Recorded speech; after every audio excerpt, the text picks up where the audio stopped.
ਤੁਹਾਡੇ ਮੁਤਾਬਕ ਸਕਸੈਸਫੁਲ ਕੌਣ ਹੈ?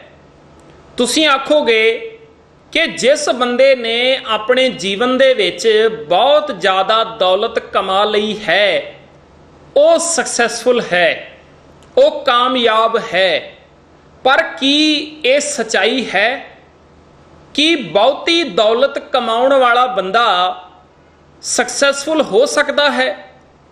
ਕੀ ਕੇਵਲ ਉਸ ਨੂੰ ਹੀ ਸਕਸੈਸਫੁਲ ਆਖਿਆ ਜਾ ਸਕਦਾ ਹੈ ਜਿਸ ਨੇ ਆਪਣੇ ਜੀਵਨ ਦੇ ਵਿੱਚ ਬਹੁਤ ਜ਼ਿਆਦਾ ਦੌਲਤ ਕਮਾ ਲਈ ਹੋਵੇ? ਅੱਜ ਆਪਾਂ ਇਸੇ ਹੀ ਵਿਸ਼ੇ ਦੇ ਉੱਤੇ ਵਿਚਾਰ ਸਾਂਝੇ ਕਰਾਂਗੇ ਕਿ ਅਸਲ ਦੇ ਵਿੱਚ ਕਾਮਯਾਬ ਸਕਸੈਸਫੁਲ ਬੰਦਾ ਕੌਣ ਹੁੰਦਾ ਹੈ।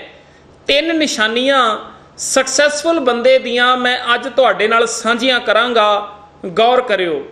ਵੇਖੋ, ਸਕਸੈਸਫੁਲ ਬੰਦੇ ਦੀ ਨਿਸ਼ਾਨੀ ਹੀ ਇਹ ਹੈ ਕਿ ਆਪਣੇ ਜੀਵਨ ਦੇ ਵਿੱਚ ਉਹਨੇ ਦੌਲਤ, ਉਹਨੇ ਪੈਸਾ ਕਮਾਇਆ ਹੁੰਦਾ ਹੈ। ਕਿਉਂਕਿ ਜਿਸ ਬੰਦੇ ਦੇ ਕੋਲ ਧਨ ਨਹੀਂ ਹੈ, ਜਿਸ ਬੰਦੇ ਦੇ ਕੋਲ ਪੈਸਾ ਨਹੀਂ ਹੈ, ਉਹਨੂੰ ਸਕਸੈਸਫੁਲ ਨਹੀਂ ਕਿਹਾ ਜਾ ਸਕਦਾ।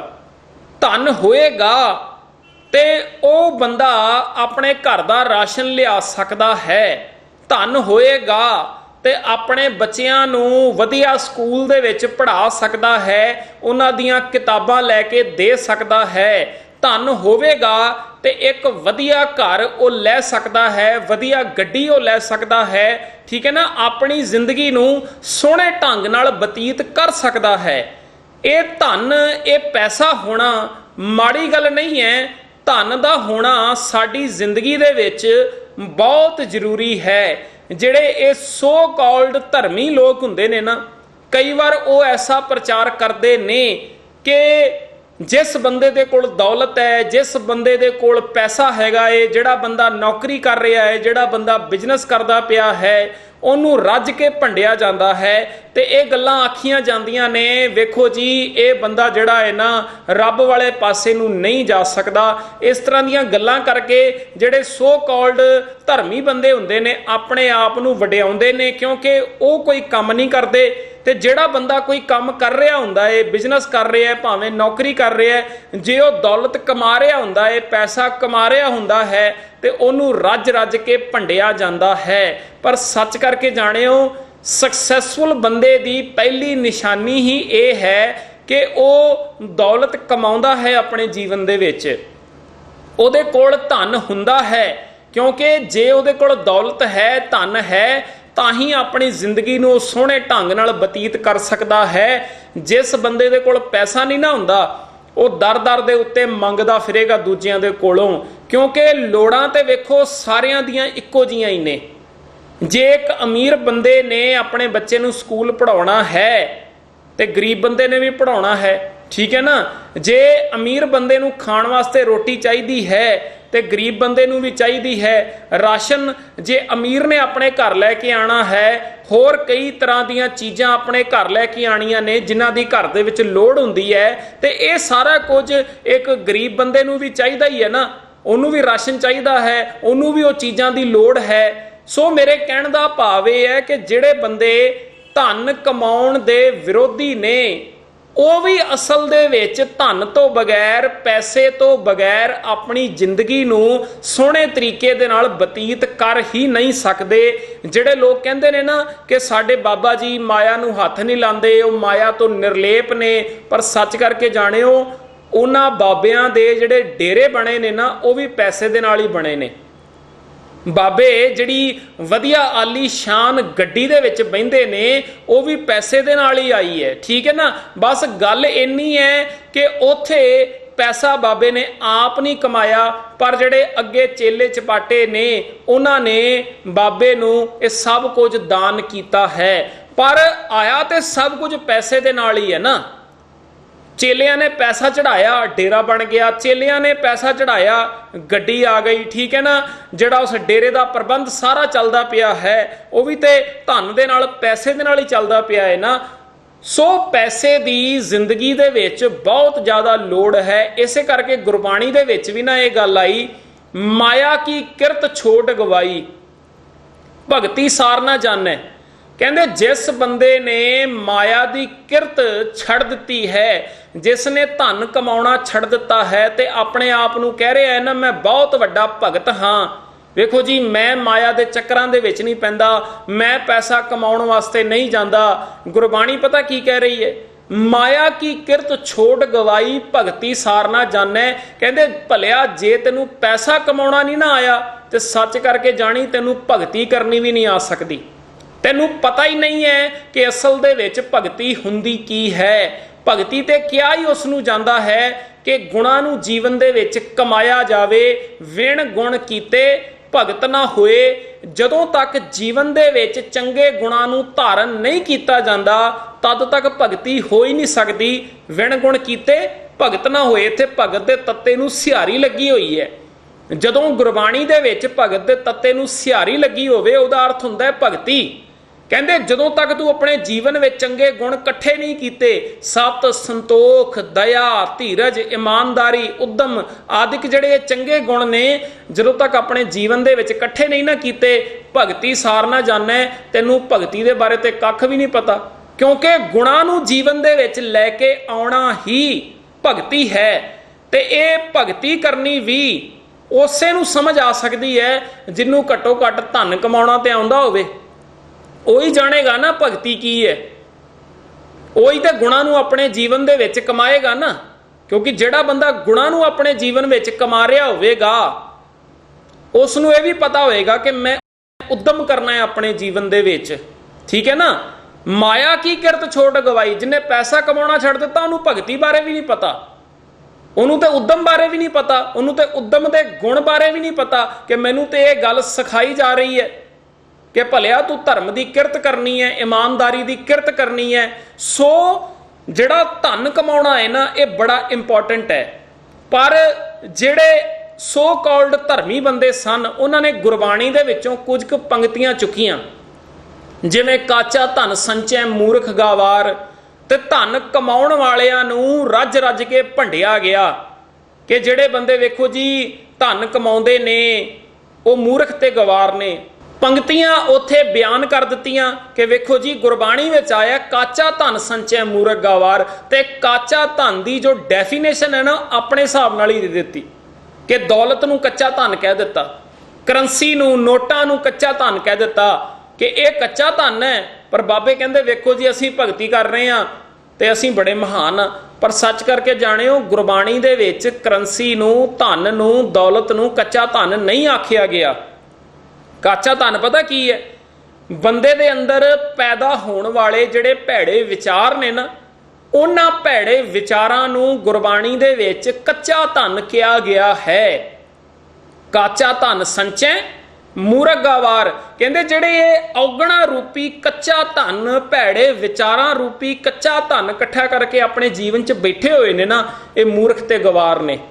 ਇੱਥੇ ਇਹਨਾਂ ਦੀ ਗੱਲ ਚੱਲਦੀ ਪਈ ਸੀ। ਤੇ ਗੁਰਬਾਣੀ ਦੇ ਵਿੱਚ ਸੱਚਾ ਧਨ ਕਿਹਨੂੰ ਕਿਹਾ ਗਿਆ? ਜਦੋਂ ਆਉਂਦਾ ਹੈ ਸਾਚਾ ਧਨ ਗੁਰਮਤੀ ਪਾਏ। ਸੱਚਾ ਧਨ ਕੀ ਹੈ? ਸੱਚਾ ਧਨ ਹੈ ਚੰਗੇ ਗੁਣ, ਸਤ, ਸੰਤੋਖ, ਦਇਆ, ਧੀਰਜ, ਇਮਾਨਦਾਰੀ, ਉਦਮ ਆਦਿਕ ਜਿਹੜੇ ਚੰਗੇ ਗੁਣ ਨੇ ਇਹਨਾਂ ਨੂੰ ਗੁਰਬਾਣੀ ਦੇ ਵਿੱਚ ਸੱਚਾ ਧਨ ਕਿਹਾ ਗਿਆ ਹੈ। ਸੋ ਸਾਨੂੰ ਸਾਰਿਆਂ ਨੂੰ ਹੀ ਚਾਹੀਦਾ ਹੈ ਕਿ ਜੇ ਅਸੀਂ ਆਪਣੇ ਆਪ ਨੂੰ ਸਕਸੈਸਫੁਲ ਅਖਵਾਉਣਾ ਚਾਹੁੰਦੇ ਹਾਂ ਤੇ ਸਕਸੈਸਫੁਲ ਬੰਦੇ ਦੀ ਪਹਿਲੀ ਨਿਸ਼ਾਨੀ ਇਹ ਹੁੰਦੀ ਹੈ ਕਿ ਉਹ ਦੌਲਤ ਕਮਾਉਂਦਾ ਹੈ, ਇਮਾਨਦਾਰੀ ਨਾਲ ਕੰਮ ਕਰਦਾ ਹੈ, ਧਨ ਕਮਾਉਂਦਾ ਹੈ, ਆਪਣੇ ਜੀਵਨ ਨੂੰ ਬਹੁਤ ਸੋਹਣੇ ਤਰੀਕੇ ਨਾਲ ਬਤੀਤ ਕਰਦਾ ਹੈ। ਕਾਮਯਾਬ ਬੰਦੇ ਦੀ ਦੂਜੀ ਨਿਸ਼ਾਨੀ ਕੀ ਹੈ? ਵੇਖੋ ਦੂਜੀ ਨਿਸ਼ਾਨੀ ਹੈ ਚੰਗੀ ਸਿਹਤ, ਗੁੱਡ ਹੈਲਥ। ਪਹਿਲਾਂ ਆਪਾਂ ਗੱਲ ਕੀਤੀ ਸੀ ਵੈਲਥ ਦੀ, ਦੌਲਤ ਦੀ, ਹੁਣ ਗੱਲ ਆਏਗੀ ਗੁੱਡ ਹੈਲਥ ਦੀ। ਵੇਖੋ ਬੰਦੇ ਦੇ ਕੋਲ ਨਾ ਦੌਲਤ ਬਹੁਤ ਜ਼ਿਆਦਾ ਹੋਵੇ ਪਰ ਉਹਦੇ ਕੋਲ ਚੰਗੀ ਸਿਹਤ ਨਾ ਹੋਵੇ ਤੇ ਦੱਸੋ ਉਸ ਦੌਲਤ ਦਾ ਕੀ ਫਾਇਦਾ ਹੈ? ਕਈ ਬੰਦੇ ਤੁਸੀਂ ਐਸੇ ਵੇਖੇ ਹੋਣਗੇ ਕਿ ਆਪਣੇ ਜੀਵਨ ਦੇ ਵਿੱਚ ਨਾ ਉਹ ਸਾਰੀ ਜ਼ਿੰਦਗੀ ਦੌਲਤ ਕਮਾਉਂਦੇ ਨੇ, ਪੈਸਾ ਕਮਾਉਂਦੇ ਨੇ, ਸਾਰੀ ਦੀ ਸਾਰੀ ਜ਼ਿੰਦਗੀ ਉਹਨਾਂ ਦੀ ਪੈਸਾ ਕਮਾਉਣ ਵਾਲੇ ਪਾਸੇ ਨੂੰ ਲੱਗ ਜਾਂਦੀ ਹੈ, ਪਰ ਉਹ ਸਾਰੀ ਜ਼ਿੰਦਗੀ ਨਾ ਸਿਹਤ ਵਾਲੇ ਪਾਸੇ ਮਾੜਾ ਮੋਟਾ ਵੀ ਧਿਆਨ ਨਹੀਂ ਦਿੰਦੇ, ਮਾੜਾ ਮੋਟਾ ਵੀ ਧਿਆਨ ਨਹੀਂ ਦਿੰਦੇ। ਸਾਰਾ ਆਪਣਾ ਟਾਈਮ ਜਿਹੜਾ ਹੈ ਉਹ ਦੌਲਤ ਕਮਾਉਣ ਵਾਲੇ ਪਾਸੇ ਹੀ ਲਾ ਦਿੱਤਾ। ਪਰ ਗੌਰ ਕਰਿਓ ਵਾਪਰਦਾ ਪਤਾ ਕੀ ਹੈ ਇਹੋ ਜਿਹੇ ਬੰਦਿਆਂ ਦੇ ਨਾਲ? ਇਹੋ ਜਿਹੇ ਬੰਦਿਆਂ ਦੇ ਨਾਲ ਇਹ ਵਾਪਰਦਾ ਹੈ ਕਿ ਜਦੋਂ ਉਹ ਬੁੱਢੇ ਹੋ ਜਾਂਦੇ ਨੇ ਨਾ, ਸਾਰੀ ਜ਼ਿੰਦਗੀ ਲਾ ਕੇ ਜਿਹੜੀ ਦੌਲਤ ਉਹਨਾਂ ਨੇ ਕਮਾਈ ਹੁੰਦੀ ਹੈ, ਤੇ ਜਦੋਂ ਬੁੱਢੇ ਹੋ ਜਾਂਦੇ ਨੇ ਬਿਮਾਰੀਆਂ ਕਈ ਸਾਰੀਆਂ ਲੱਗ ਚੁੱਕੀਆਂ ਹੁੰਦੀਆਂ ਨੇ, ਕਿਉਂਕਿ ਸਿਹਤ ਵਾਲੇ ਪਾਸੇ ਧਿਆਨ ਹੀ ਨਹੀਂ ਦਿੱਤਾ। ਫਿਰ ਜਿਹੜੀ ਦੌਲਤ ਸਾਰੀ ਜ਼ਿੰਦਗੀ ਕਮਾਈ ਹੁੰਦੀ ਹੈ ਨਾ, ਉਹ ਸਾਰੀ ਦੀ ਸਾਰੀ ਦੌਲਤ ਉਸ ਬੰਦੇ ਦਾ ਇਲਾਜ ਕਰਨ ਦੇ ਉੱਤੇ ਲੱਗਦੀ ਹੈ, ਕਿਉਂਕਿ ਸਾਰੀ ਜ਼ਿੰਦਗੀ ਸਿਹਤ ਵਾਲੇ ਪਾਸੇ ਧਿਆਨ ਨਹੀਂ ਦਿੱਤਾ। ਵੇਖੋ ਦੌਲਤ ਕਮਾਉਣੀ ਹੈ, ਕੋਈ ਸ਼ੱਕ ਵਾਲੀ ਗੱਲ ਨਹੀਂ ਹੈ ਇਹਦੇ ਵਿੱਚ, ਪਰ ਜਿੱਥੇ ਦੌਲਤ ਕਮਾਉਣੀ ਹੈ ਨਾ, ਉੱਥੇ ਨਾਲ ਦੇ ਨਾਲ ਆਪਣੀ ਸਿਹਤ ਦਾ ਧਿਆਨ ਵੀ ਰੱਖਣਾ ਹੈ। ਸਾਡੀ ਹੈਲਥ ਜਿਹੜੀ ਹੈ, ਸਾਡੀ ਸਿਹਤ ਜਿਹੜੀ ਹੈ, ਉਹ ਵੀ ਚੰਗੀ ਹੋਵੇ। ਐਸਾ ਨਾ ਵਾਪਰੇ ਕਿ ਦੌਲਤ ਤੇ ਅਸੀਂ ਬਹੁਤ ਜ਼ਿਆਦਾ ਕਮਾ ਲਈਏ, ਕਰੋੜਾਂ ਦੇ ਮਾਲਕ ਬਣ ਜਾਈਏ, ਅਰਬਾਂ ਦੇ ਮਾਲਕ ਬਣ ਜਾਈਏ, ਤੇ ਸਿਹਤ ਦਾ ਸੱਤਿਆਨਾਸ਼ ਵੱਜਿਆ ਹੋਵੇ, ਤੇ ਅਸੀਂ ਆਪਣੇ ਆਪ ਨੂੰ ਕਹਿ ਰਹੇ ਹੋਈਏ ਵੇਖੋ ਜੀ ਅਸੀਂ ਸਕਸੈਸਫੁਲ ਪਰਸਨ ਹੈਗੇ ਆ, ਅਸੀਂ ਦੌਲਤ ਕਿੰਨੀ ਜ਼ਿਆਦਾ ਕਮਾਈ ਹੈ। ਭਲਿਆ ਦੌਲਤ ਤੇ ਕਮਾ ਲਈ, ਪਰ ਚੰਗੀ ਸਿਹਤ ਤੇ ਨਹੀਂ ਹੈਗੀ ਤੇਰੇ ਕੋਲ। ਕਈਆਂ ਦੇ ਨਾਲ ਤੇ ਵੇਖੋ ਐਸਾ ਵੀ ਵਾਪਰਦਾ ਹੈ ਨਾ ਕਿ ਬੰਦਾ ਬਾਅਦ ਵਿੱਚ ਪਹੁੰਚਦਾ ਹੈ ਤੇ ਉਹਦਾ ਢਿੱਡ ਜਿਹੜਾ ਹੈ ਨਾ ਉਹ ਪਹਿਲਾਂ ਪਹੁੰਚ ਜਾਂਦਾ ਹੈ, ਕਿਉਂਕਿ ਢਿੱਡ ਆਇਆ ਹੀ ਇੰਨਾ ਜ਼ਿਆਦਾ ਬਾਹਰ ਹੁੰਦਾ, ਖਾ ਖਾ ਕੇ ਢਿੱਡ ਜਿਹੜਾ ਹੈ ਉਹ ਬਾਹਰ ਆਇਆ ਹੁੰਦਾ ਹੈ। ਫਾਸਟ ਫੂਡ ਖਾਈ ਜਾਣਾ ਹੈ, ਠੀਕ ਹੈ ਨਾ, ਕਦੀ ਪੀਜ਼ਾ ਖਾ ਲਿਆ, ਕਦੀ 버ਗਰ ਖਾ ਲਏ ਨੇ, ਕਦੀ ਨੂਡਲਸ ਖਾ ਲਏ ਨੇ। ਇਸ ਤਰ੍ਹਾਂ ਦੀਆਂ ਚੀਜ਼ਾਂ ਖਾ ਕੇ, ਅੰਟ ਸ਼ੰਟ ਖਾ ਕੇ, ਕੋਈ ਐਕਸਰਸਾਈਜ਼ ਨਹੀਂ ਹੈ, ਕੋਈ ਸੈਰ ਨਹੀਂ ਕੀਤੀ ਜਾ ਰਹੀ, ਕੋਈ ਰਨਿੰਗ ਨਹੀਂ ਕੀਤੀ ਜਾ ਰਹੀ, ਕੋਈ ਜਿਮ ਨਹੀਂ ਜੁਆਇਨ ਕੀਤੀ ਜਾ ਰਹੀ। ਸੋ ਕੇਵਲ ਫਟਾਫਟ ਬਸ ਖਾਧਾ ਜਾ ਰਿਹਾ ਹੈ ਤਾਂ ਕਿ ਆਪਣਾ ਕੰਮ ਕਰਨ ਵਾਲੇ ਪਾਸੇ ਨੂੰ ਮੈਂ ਧਿਆਨ ਦਿਆਂ, ਫਟਾਫਟ ਤੇ ਵੱਧ ਤੋਂ ਵੱਧ ਮੈਂ ਦੌਲਤ ਕਮਾ ਲਵਾਂ। ਤੇ ਛੇਤੀ ਖਾਣ ਦਾ ਨੁਕਸਾਨ ਹੀ ਇਹ ਹੁੰਦਾ ਹੈ ਕਿ ਤੁਹਾਡਾ ਢਿੱਡ ਜਿਹੜਾ ਹੈ ਨਾ ਉਹ ਬਾਹਰ ਆਣਾ ਸ਼ੁਰੂ ਹੋ ਜਾਂਦਾ ਹੈ। ਜਦੋਂ ਵੀ ਆਪਾਂ ਕੋਈ ਚੀਜ਼ ਖਾਣੀ ਹੈ, ਇਹ ਰਿਸਰਚ ਹੋਈ ਹੈ, ਜਿਹੜੇ ਸਿਆਣੇ ਲੋਕ ਨੇ ਇਹ ਗੱਲ ਕਹਿੰਦੇ ਨੇ ਕਿ ਜਦੋਂ ਰੋਟੀ ਦੀ ਇੱਕ ਬੁਰਕੀ ਤੁਸੀਂ ਆਪਣੇ ਮੂੰਹ ਦੇ ਵਿੱਚ ਪਾਉਂਦੇ ਹੋ ਨਾ, ਘੱਟੋ ਘੱਟ ਉਹਨੂੰ 32 ਵਾਰੀ ਚਬਾਓ, ਫਿਰ ਉਹਨੂੰ ਆਪਣੇ ਅੰਦਰ ਲੰਘਾਓ। ਜੇ ਤੁਸੀਂ ਉਸ ਬੁਰਕੀ ਨੂੰ ਚੰਗੀ ਤਰ੍ਹਾਂ ਚਬਾਉਂਦੇ ਨਹੀਂ ਨਾ, ਬਸ 1-2 ਵਾਰੀ ਚੱਬਿਆ ਤੇ ਆਪਣੇ ਅੰਦਰ ਸੁੱਟੀ ਜਾ ਰਹੇ ਹੋ, ਉਹਦੇ ਨਾਲ ਹੋਏਗਾ ਕਿ ਤੁਹਾਡਾ ਪੇਟ ਜਿਹੜਾ ਹੈ ਨਾ ਉਹ ਬਾਹਰ ਆਉਣ ਲੱਗ ਪਏਗਾ, ਤੁਸੀਂ ਮੋਟੇ ਹੋਣੇ ਸ਼ੁਰੂ ਹੋ ਜਾਓਗੇ। ਤੁਹਾਡੇ ਸਰੀਰ ਦੇ ਵਿੱਚ ਕਈ ਤਰ੍ਹਾਂ ਦੀਆਂ ਪਰੇਸ਼ਾਨੀਆਂ ਜਿਹੜੀਆਂ ਨੇ ਉਹ ਆਉਣੀਆਂ ਸ਼ੁਰੂ ਹੋ ਜਾਣਗੀਆਂ। ਵੇਖੋ ਅਸੀਂ ਆਪਣੇ ਜੀਵਨ ਦੇ ਵਿੱਚ ਦੌਲਤ ਵੀ ਕਮਾਉਣੀ ਹੈ, ਨਾਲ ਦੇ ਨਾਲ ਸਿਹਤ ਵਾਲੇ ਪਾਸੇ ਨੂੰ ਵੀ ਧਿਆਨ ਦੇਣਾ ਹੈ। ਮੈਂ ਨਾ ਮਿਲਖਾ ਸਿੰਘ ਜੀ ਦੀ ਇੱਕ ਇੰਟਰਵਿਊ ਸੁਣ ਰਿਹਾ ਸੀਗਾ, ਉਹਨਾਂ ਨੇ ਇੱਕ ਗੱਲ ਬੜੀ ਕਮਾਲ ਦੀ ਆਖੀ। ਉਹ ਕਹਿੰਦੇ ਨੇ 90 ਸਾਲ ਦੀ ਮੇਰੀ ਉਮਰ ਹੋ ਗਈ ਹੈ, ਮੈਂ ਨਾ ਅੱਜ ਤੱਕ ਕਿਸੇ ਡਾਕਟਰ ਦੇ ਕੋਲ ਨਹੀਂ ਗਿਆ, ਅੱਜ ਤੱਕ ਨਹੀਂ ਗਿਆ। ਕਹਿੰਦੇ ਜਦੋਂ ਮੇਰਾ ਸਿਰ ਦੁਖਦਾ ਹੈ ਨਾ, ਮੈਂ ਉਸ ਸਮੇਂ ਪਤਾ ਕੀ ਕਰਦਾ, ਜਦੋਂ ਮੇਰਾ ਸਿਰ ਦੁਖ ਰਿਹਾ ਹੋਵੇ, ਮੇਰੀ ਪਤਨੀ ਨੂੰ ਪਤਾ ਲੱਗ ਜਾਵੇ ਤੇ ਉਹ ਕੀ ਕਰਦੀ ਹੈ, ਉਹ ਗੋਲੀ ਲਿਆ ਕੇ ਨਾ ਮੈਨੂੰ ਦਿੰਦੀ ਹੈ ਵੀ ਇਹ ਗੋਲੀ ਖਾ ਲਓ ਤੇ ਤੁਹਾਡਾ ਸਿਰ ਦੁਖਣੋਂ ਹਟ ਜਾਵੇਗਾ। ਪਰ ਉਹ ਕਹਿੰਦੇ ਨੇ ਕਿ ਮੈਂ ਗੋਲੀ ਨਹੀਂ ਖਾਂਦਾ, ਮੈਂ ਉਸ ਗੋਲੀ ਨੂੰ ਇੱਕ ਪਾਸੇ ਰੱਖ ਦਿੰਦਾ ਵਾਂ ਤੇ ਟਰੈਕ ਸੂਟ ਪਾਉਣਾ ਵਾਂ ਤੇ ਰਨਿੰਗ ਕਰਨ ਵਾਸਤੇ ਮੈਂ ਨਿਕਲ ਜਾਂਦਾ ਵਾਂ।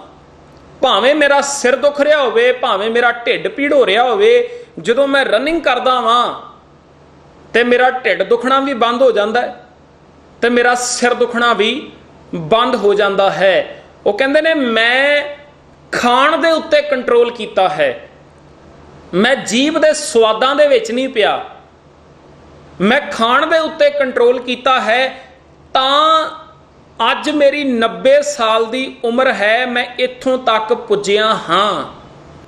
ਪਰ ਸਾਡੇ ਲੋਕਾਂ ਦਾ ਹਾਲ ਕੀ ਹੈ, ਅਸੀਂ ਕੀ ਕਰ ਰਹੇ ਹਾਂ, ਅਸੀਂ ਤੇ ਖਾਣ ਪੀਣ ਵਾਲੇ ਪਾਸੇ ਧਿਆਨ ਹੀ ਨਹੀਂ ਦੇ ਰਹੇ ਕਿ ਕੀ ਖਾਣਾ ਚਾਹੀਦਾ ਹੈ ਸਾਨੂੰ ਤੇ ਕੀ ਨਹੀਂ ਖਾਣਾ ਚਾਹੀਦਾ। ਇੱਥੇ ਤੇ ਜੋ ਆਏ ਸੋ ਰਾਜੀ ਜਾਏ ਵਾਲਾ ਕੰਮ ਹੈ, ਠੀਕ ਹੈ ਨਾ। ਸਿਹਤ ਵਾਲੇ ਪਾਸੇ ਖਿਆਲ ਨਹੀਂ ਕੀਤਾ ਜਾ ਰਿਹਾ। ਚਾਹੀਦਾ ਇਹ ਸੀਗਾ ਕਿ ਅਸੀਂ ਵਧੀਆ ਚੀਜ਼ ਖਾਂਦੇ, ਰॉ ਵੈਜੀਟੇਬਲਸ ਖਾਂਦੇ, ਕੱਚੀਆਂ ਸਬਜ਼ੀਆਂ ਖਾਂਦੇ, ਫਰੂਟਸ ਖਾਂਦੇ, ਜਿਹਦੇ ਨਾਲ ਸਾਡਾ ਸਰੀਰ ਜਿਹੜਾ ਹੈ ਉਹ ਵਧੀਆ ਰਹਿੰਦਾ, ਸਾਨੂੰ ਇਹਨਾਂ ਚੀਜ਼ਾਂ ਤੋਂ ਪੂਰੀ એનર્ਜੀ ਮਿਲਦੀ। ਪਰ ਅਸੀਂ ਪ੍ਰੋਸੈਸਡ ਫੂਡ ਜਿਹੜਾ ਹੈ ਨਾ ਉਹ ਖਾਣ ਵਾਲੇ ਪਾਸੇ ਧਿਆਨ ਦਿੰਦੇ ਆ। ਅਸੀਂ ਬਿਸਕਟ ਖਾ ਲਏ, ਬ੍ਰੈਡ ਖਾ ਲਏ, ਜਿਹੜੇ ਪੋਟੈਟੋ ਚਿਪਸ ਨੇ ਉਹ ਖਾ ਲਏ, ਠੀਕ ਹੈ ਨਾ, ਪੈਕਟ ਬੰਦ ਚੀਜ਼ਾਂ ਜਿਹੜੀਆਂ ਨੇ ਅਸੀਂ ਉਹ ਖਾਣ ਵਾਲੇ ਪਾਸੇ ਨੂੰ ਧਿਆਨ ਦਿੰਦੇ ਆ। ਉਹਦੇ ਕਰਕੇ ਕੀ ਹੋ ਰਿਹਾ, ਜਿੰਨਾ ਪ੍ਰੋਸੈਸਡ ਫੂਡ ਹੈ ਇਹ ਵੀ ਤੇ ਸਾਡੀ ਸਿਹਤ ਦੇ ਨਾਲ ਖਿਲਵਾੜ ਹੀ ਕਰਦਾ ਪਿਆ ਹੈ ਨਾ। ਜਿੰਨਾ ਫਾਸਟ ਫੂਡ ਹੈ ਇਹ ਵੀ ਤੇ ਸਾਡੀ ਸਿਹਤ ਦੇ ਨਾਲ ਖਿਲਵਾੜ ਹੀ ਕਰਦਾ ਪਿਆ ਹੈ ਨਾ। ਵੇਖੋ ਜਿਹੜਾ ਜੰਕ ਫੂਡ ਦੀ ਗੱਲ ਆਪਾਂ ਕਰਦੇ ਆ ਨਾ, ਜੰਕ ਦਾ ਅਰਥ ਕੀ ਹੁੰਦਾ ਹੈ? ਜੰਕ ਕਹਿੰਦੇ ਨੇ ਕਚਰੇ ਨੂੰ, ਤੇ ਇਹਦੇ ਨਾਲ ਜਦੋਂ ਫੂਡ ਲੱਗਦਾ ਹੈ ਨਾ ਉਹਦਾ ਅਰਥ ਕੀ ਬਣਿਆ? ਕਚਰਾ ਫੂਡ। ਮਤਲਬ ਜਦੋਂ ਅਸੀਂ ਜੰਕ ਫੂਡ ਦੇ ਗੱਲ ਕਰਦੇ ਆ, ਅਸੀਂ 버ਗਰ ਦੀ, ਪੀਜ਼ਾ ਦੀ, ਇਹਨਾਂ ਚੀਜ਼ਾਂ ਦੀ ਗੱਲ ਕਰਦੇ ਆ ਨਾ। ਹੁਣ ਜੰਕ ਫੂਡ ਕਿਹਾ ਜਾਂਦਾ ਇਹਨਾਂ ਨੂੰ, ਇਹਦਾ ਮਤਲਬ ਜੰਕ ਕੀ ਹੈ? ਕਚਰਾ। ਇਹਨਾਂ ਨੂੰ ਕਚਰਾ ਫੂਡ ਕਿਹਾ ਜਾਂਦਾ ਹੈ। ਕਚਰਾ ਜਿਹੜਾ ਹੁੰਦਾ ਹੈ ਨਾ ਉਹਨੂੰ ਡਸਟਬਿਨ ਦੇ ਵਿੱਚ ਸੁੱਟਿਆ ਜਾਂਦਾ ਹੈ। ਪਰ ਲੋਕਾਂ ਦੇ ਹਾਲਾਤ ਕੀ ਨੇ? ਲੋਕਾਂ ਨੇ ਆਪਣੇ ਪੇਟ ਨੂੰ ਡਸਟਬਿਨ ਬਣਾਇਆ ਹੋਇਆ ਹੈ ਤੇ 버ਗਰ, ਪੀਜ਼ਾ ਰੂਪੀ ਕਚਰਾ ਜਿਹੜਾ ਹੈ ਨਾ ਉਹ ਇਹਦੇ ਵਿੱਚ ਦਿਨੋਂ ਦਿਨ ਸੁੱਟਿਆ ਜਾ ਰਿਹਾ ਹੈ। ਤੇ ਹੋ ਕੀ ਰਿਹਾ? ਬੰਦਾ ਆਪਣੀ ਸਿਹਤ ਨਾਲ ਖਿਲਵਾੜ ਕਰਦਾ ਪਿਆ ਹੈ। ਗੁਰਬਾਣੀ ਦੇ ਵਿੱਚ ਆਇਆ ਨਾ, ਫਿਟ ਇਵੇਹਾ ਜੀਵਿਆ ਜਿਤ ਖਾਏ ਵਧਾਇਆ ਪੇਟ। ਗੁਰਬਾਣੀ ਤੇ ਇਹ ਗੱਲ ਕਹਿ ਰਹੀ ਹੈ ਕਿ ਭਲਿਆ ਲੱਖ ਲਾਨਤ ਹੈ ਤੇਰੇ ਖਾਣ ਦੇ ਉੱਤੇ, ਤੇਰੇ ਜੀਣ ਦੇ ਉੱਤੇ। ਫਿਟ ਇਵੇਹਾ ਜੀਵਿਆ ਜਿਤ ਖਾਏ ਵਧਾਇਆ ਪੇਟ, ਕਿ ਖਾ ਖਾ ਕੇ ਤੂੰ ਪੇਟ ਵਧਾਇਆ ਪਿਆ ਹੈ, ਤੇਰੇ ਇਸ ਜਿਉਣ ਦੇ ਉੱਤੇ ਲੱਖ ਲਾਨਤ। ਗੁਰਬਾਣੀ ਤੇ ਇਹ ਗੱਲ ਕਹਿ ਰਹੀ ਹੈ। ਸੋ ਜੇ ਅਸੀਂ ਆਪਣੀ ਜ਼ਿੰਦਗੀ ਦੇ ਵਿੱਚ ਆਪਣੇ ਆਪ ਨੂੰ ਸਕਸੈਸਫੁਲ ਅਖਵਾਉਣਾ ਚਾਹੁੰਦੇ ਆ ਨਾ, ਪਹਿਲੀ ਗੱਲ ਹੈ ਸਾਡੇ ਕੋਲ ਦੌਲਤ ਹੋਵੇ, ਇਮਾਨਦਾਰੀ ਦੀ ਅਸੀਂ ਕਮਾਈ ਕੀਤੀ ਹੋਵੇ, ਤੇ ਦੂਜੇ ਨੰਬਰ ਦੇ ਉੱਤੇ ਸਾਡੀ ਸਿਹਤ ਜਿਹੜੀ ਹੈ ਨਾ ਉਹ ਵੀ ਚੰਗੀ ਹੋਣੀ ਚਾਹੀਦੀ ਹੈ। ਇਹ ਦੋ ਚੀਜ਼ਾਂ ਮੋਸਟ ਇੰਪੋਰਟੈਂਟ ਨੇ। ਤੇ ਤੀਜੀ ਚੀਜ਼ ਜਿਹੜੀ ਹੈ ਨਾ ਉਹ ਤੇ ਇਹਨਾਂ ਦੋਨਾਂ ਚੀਜ਼ਾਂ ਦੇ ਨਾਲੋਂ ਵੀ ਬਹੁਤ ਜ਼ਿਆਦਾ ਜ਼ਰੂਰੀ ਹੈ। ਜੇ ਉਹ ਤੀਜੀ ਚੀਜ਼ ਸਾਡੇ ਜੀਵਨ ਦੇ ਵਿੱਚ ਨਹੀਂ ਨਾ, ਫਿਰ ਭਾਵੇਂ ਦੌਲਤ ਜਿੰਨੀ ਮਰਜ਼ੀ ਹੋਵੇ, ਜਿੰਨੀ ਮਰਜ਼ੀ ਸਾਡੀ ਵਧੀਆ ਹੈਲਥ ਹੋਵੇ, ਕੋਈ ਫਾਇਦਾ ਨਹੀਂ। ਇਹ ਤੀਜੀ ਚੀਜ਼ ਮੋਸਟ ਇੰਪੋਰਟੈਂਟ ਹੈ। ਉਹ ਕੀ ਹੈ? ਉਹ ਹੈ ਹੈਪੀਨੈਸ, ਖੁਸ਼ਹਾਲੀ, ਖੁਸ਼ੀ। ਸਾਡੇ ਜੀਵਨ ਦੇ ਵਿੱਚ ਖੁਸ਼ੀ ਹੋਣੀ ਚਾਹੀਦੀ ਹੈ। ਇੱਥੇ ਮੈਂ ਕੇਵਲ ਬਾਹਰਲੀ ਖੁਸ਼ੀ ਦਾ ਜ਼ਿਕਰ ਨਹੀਂ ਕਰਦਾ ਪਿਆ ਕਿ ਬਾਹਰੋਂ ਦੰਦੀਆਂ ਕੱਢ ਕੇ ਲੋਕਾਂ ਨੂੰ ਵਿਖਾਤੀਆਂ, ਵੇਖੋ ਜੀ ਮੈਂ ਬੜਾ ਖੁਸ਼ ਹਾਂ, ਉਹਦੀ ਗੱਲ ਨਹੀਂ ਮੈਂ ਕਰਦਾ ਪਿਆ। ਮੈਂ ਅੰਦਰਲੀ ਖੁਸ਼ੀ ਦੀ ਗੱਲ ਕਰ ਰਿਹਾ ਕਿ ਅੰਦਰੋਂ ਬੰਦਾ ਖੁਸ਼ ਹੈ, ਅੰਦਰੋਂ ਬੰਦਾ ਖੇੜੇ ਦੇ ਵਿੱਚ ਹੈ, ਅੰਦਰੋਂ ਬੰਦਾ ਚੜ੍ਹਦੀ ਕਲਾ ਦੇ ਵਿੱਚ ਹੈ। ਸਕਸੈਸਫੁਲ ਬੰਦੇ ਦੀ ਇਹ ਨਿਸ਼ਾਨੀ ਹੁੰਦੀ ਹੈ ਕਿ ਉਹ ਅੰਦਰੋਂ ਦੀ ਹਮੇਸ਼ਾ ਖਿੜਿਆ ਹੋਵੇਗਾ, ਉਹ ਅੰਦਰੋਂ ਦੀ ਹਮੇਸ਼ਾ ਖੁਸ਼ ਹੋਵੇਗਾ। ਕਈ ਬੰਦੇ ਤੇ ਤੁਹਾਨੂੰ ਐਸੇ ਮਿਲਦੇ ਨੇ ਨਾ, ਜਦੋਂ ਉਹ ਚਾਰ ਬੰਦਿਆਂ ਦੇ ਵਿੱਚ ਬਹਿੰਦੇ ਨੇ, ਉੱਤੋਂ ਦੰਦੀਆਂ ਕੱਢ ਕੇ ਵਿਖਾ ਰਹੇ ਹੁੰਦੇ ਨੇ, ਪਰ ਅੰਦਰੋਂ ਦੀ ਉਹ ਬੜੇ ਪਰੇਸ਼ਾਨ ਹੁੰਦੇ ਨੇ, ਅੰਦਰੋਂ ਦੀ ਉਹ ਬੜੇ ਦੁਖੀ ਹੁੰਦੇ ਨੇ। ਆ ਜਿੰਨੇ ਬਾਲੀਵੁੱਡ ਐਕਟਰਸ ਦੀ ਆਪਾਂ ਗੱਲ ਕਰ ਲਈਏ, ਹੁਣ ਸੁਸ਼ਾਂਤ ਸਿੰਘ ਰਾਜਪੂਤ ਦੀ ਗੱਲ ਹੀ ਆਪਾਂ ਕਰ ਲਈਏ, ਜਿਸ ਨੇ ਪਿਛਲੇ ਦਿਨੀ ਆਤਮ ਹੱਤਿਆ ਕੀਤੀ ਹੈ। ਵੇਖੋ ਧਨ ਤਾਂ ਉਹਦੇ ਕੋਲ ਵੀ ਬਹੁਤ ਸੀਗਾ, ਚੰਗਾ ਦੌਲਤਮੰਦ ਬੰਦਾ ਸੀਗਾ ਉਹ, ਠੀਕ ਹੈ ਨਾ। ਦੂਜੇ ਨੰਬਰ ਦੇ ਉੱਤੇ ਜੇ ਉਹਦੀ ਹੈਲਥ ਦੀ ਗੱਲ ਕਰੀਏ, ਬਾਹਰਲੇ ਤੌਰ ਦੇ ਉੱਤੇ ਉਹਦੀ ਜਿਹੜੀ ਸਿਹਤ ਹੈ ਉਹ ਵੀ ਬੜੀ ਕਮਾਲ ਦੀ ਸੀਗੀ, ਬੜਾ ਫਿੱਟ ਬੰਦਾ ਸੀਗਾ। ਪਰ ਜ਼ਿੰਦਗੀ ਦੇ ਵਿੱਚ ਹੈਪੀਨੈਸ ਨਹੀਂ ਸੀ ਹੈਗੀ, ਜ਼ਿੰਦਗੀ ਦੇ ਵਿੱਚ ਖੁਸ਼ਹਾਲੀ ਨਹੀਂ ਸੀ ਹੈਗੀ, ਠੀਕ ਹੈ ਨਾ। ਤਾਂ ਹੀ ਤਾਂ ਉਹਨੇ ਆਤਮ ਹੱਤਿਆ ਕਰ ਲਈ ਨਾ। ਜੇ ਜ਼ਿੰਦਗੀ ਦੇ ਵਿੱਚ ਖੁਸ਼ਹਾਲੀ ਹੁੰਦੀ ਤੇ ਆਤਮ ਹੱਤਿਆ ਕਰਨ ਦੀ ਲੋੜ ਹੀ ਨਹੀਂ ਸੀ ਪੈਣੀ। ਜ਼ਿੰਦਗੀ ਵਿੱਚ ਖੁਸ਼ਹਾਲੀ ਨਹੀਂ ਸੀਗੀ ਤਾਂ ਉਸਨੇ ਆਤਮ ਹੱਤਿਆ ਕੀਤੀ ਹੈ। ਬਹੁਤ ਬੰਦੇ ਐਸੇ ਹੁੰਦੇ ਨੇ ਜਿਹੜੇ ਨਾ ਬਾਡੀ ਬਣਾ ਲੈਂਦੇ ਨੇ, ਬਾਡੀ ਬਹੁਤ ਵਧੀਆ ਉਹਨਾਂ ਦੀ, ਸਰੀਰ ਨੂੰ ਕਿਵੇਂ ਚੰਗਾ ਰੱਖਣਾ ਹੈ, ਬਹੁਤ ਜ਼ਿਆਦਾ ਨੁਸਖੇ ਵੀ ਉਹਨਾਂ ਨੂੰ ਪਤਾ ਹੁੰਦੇ ਨੇ। ਆਹ ਜੜੀ ਬੂਟੀ ਦੇ ਨਾਲ ਸਰੀਰ ਨੂੰ ਵਧੀਆ ਰੱਖਿਆ ਜਾ ਸਕਦਾ ਹੈ, ਇਸ ਤਰ੍ਹਾਂ ਕਰਕੇ ਸਰੀਰ ਨੂੰ ਵਧੀਆ ਰੱਖਿਆ ਜਾ ਸਕਦਾ ਹੈ, ਪਰ ਜ਼ਿੰਦਗੀ ਦੇ ਵਿੱਚ ਹੈਪੀਨੈਸ ਨਹੀਂ ਹੁੰਦੀ। ਹੁਣ ਵੇਖੋ ਇਹ ਹੈਪੀਨੈਸ ਆਉਣੀ ਕਿੱਥੋਂ ਦੀ ਸੀਗੀ? ਇਹ ਆਉਣੀ ਸੀਗੀ ਚੰਗੇ ਗੁਣਾਂ ਤੋਂ। ਜੇ ਜੀਵਨ ਦੇ ਵਿੱਚ ਚੰਗੇ ਗੁਣ ਹੁੰਦੇ ਤਾਂ ਇਹ ਹੈਪੀਨੈਸ ਸੀਗੀ। ਜੇ ਚੰਗੇ ਗੁਣ ਨਹੀਂ ਨਾ, ਸਤ, ਸੰਤੋਖ, ਦਇਆ, ਧੀਰਜ, ਇਮਾਨਦਾਰੀ, ਉਦਮ ਆਦਿਕ ਜਿਹੜੇ ਚੰਗੇ ਗੁਣ ਨੇ, ਜੇ ਜੀਵਨ ਦੇ ਵਿੱਚ ਚੰਗੇ ਗੁਣ ਨਹੀਂ ਤੇ ਹੈਪੀਨੈਸ ਹੋ ਹੀ ਨਹੀਂ ਸਕਦੀ, ਖੁਸ਼ੀ ਜ਼ਿੰਦਗੀ ਦੇ ਵਿੱਚ ਹੋ ਹੀ ਨਹੀਂ ਸਕਦੀ। ਗੁਰਬਾਣੀ ਦਾ ਵਾਕ ਹੈ ਨਾ, ਨਾਨਕ ਭਗਤਾਂ ਸਦਾ ਵਿਗਾਸ। ਨਾਨਕ ਜੀ ਕਹਿੰਦੇ ਨੇ ਜਿਹੜੇ ਭਗਤ ਹੋ ਜਾਂਦੇ ਨੇ ਨਾ, ਉਹਨਾਂ ਦੀ ਜ਼ਿੰਦਗੀ ਦੇ ਵਿੱਚ ਸਦਾ ਹੀ ਵਿਗਾਸ ਹੈ, ਸਦਾ ਹੀ ਖੇੜਾ ਹੈ, ਸਦਾ ਹੀ ਖੁਸ਼ੀ ਹੈ, ਸਦਾ ਹੀ ਆਨੰਦ ਹੈ। ਗੌਰ ਕਰਿਓ, ਭਗਤ ਦਾ ਅਰਥ ਇੱਥੇ ਇਹ ਨਹੀਂ ਹੈ ਕਿ ਜਿੰਨੇ ਕੋਈ ਖਾਸ ਤਰ੍ਹਾਂ ਦਾ ਪਹਿਰਾਵਾ ਪਾਇਆ ਹੋਵੇ ਤੇ ਉਹਨੂੰ ਕਿਤੇ ਭਗਤ ਕਿਹਾ ਜਾ ਰਿਹਾ ਹੈ, ਕਿਸੇ ਡੇਰੇ ਵਾਲੇ ਬਾਬੇ ਨੂੰ, ਕਿਸੇ ਸੰਪਰਦਾ ਵਾਲੇ ਨੂੰ ਭਗਤ ਕਿਹਾ ਜਾ ਰਿਹਾ ਹੈ। ਨਹੀਂ, ਭਗਤ ਇੱਥੇ ਦੌਲਤ ਕਮਾਉਣ ਵਾਲਾ ਵੀ ਹੋ ਸਕਦਾ ਹੈ। ਭਗਤ ਇੱਥੇ ਉਹਨੂੰ ਵੀ ਕਿਹਾ ਜਾ ਸਕਦਾ ਹੈ ਜਿਹੜਾ ਸੇਬ ਕੇਲੇ ਦੀ ਰੇਹੜੀ ਲਾ ਰਿਹਾ ਹੈ। ਭਗਤ ਤਾਂ ਕੋਈ ਵੀ ਹੋ ਸਕਦਾ ਹੈ। ਇੱਕ ਬਾਡੀ ਬਿਲਡਰ ਜਿਹੜਾ ਹੈ ਉਹ ਵੀ ਭਗਤ ਹੋ ਸਕਦਾ ਹੈ। ਇੱਕ ਬਿਜ਼ਨਸਮੈਨ ਜਿਹੜਾ ਹੈ ਉਹ ਵੀ ਭਗਤ ਹੋ ਸਕਦਾ ਹੈ। ਇੱਕ ਸਰਵਿਸਮੈਨ ਜਿਹੜਾ ਹੈ ਉਹ ਵੀ ਭਗਤ ਹੋ ਸਕਦਾ ਹੈ। ਭਗਤ ਜਿਹੜਾ ਹੈ ਨਾ, ਕੋਈ ਵੀ ਬਣ ਸਕਦਾ ਹੈ। ਤੁਸੀਂ ਵੀ ਬਣ ਸਕਦੇ ਹੋ, ਮੈਂ ਵੀ ਬਣ ਸਕਦਾ ਹਾਂ। ਪਰ ਭਗਤ ਬਣਨ ਵਾਸਤੇ ਕਰਨਾ ਕੀ ਪਏਗਾ? ਭਗਤੀ ਕਰਨੀ ਪਏਗੀ। ਤੇ ਭਗਤੀ ਕਿਵੇਂ ਹੋਣੀ ਹੈ? ਹੁਣੇ ਅਸੀਂ ਪਿੱਛੇ ਵਿਚਾਰ ਕੇ ਆਏ ਹਾਂ, ਵਿਣ ਗੁਣ ਕੀਤੇ ਭਗਤ ਨਾ ਹੋਏ। ਇੱਥੇ ਭਗਤ ਦੇ ਤੱਤੇ ਨੂੰ ਸਿਹਾਰੀ ਹੈ, ਇਹਦਾ ਅਰਥ ਹੈ ਭਗਤੀ।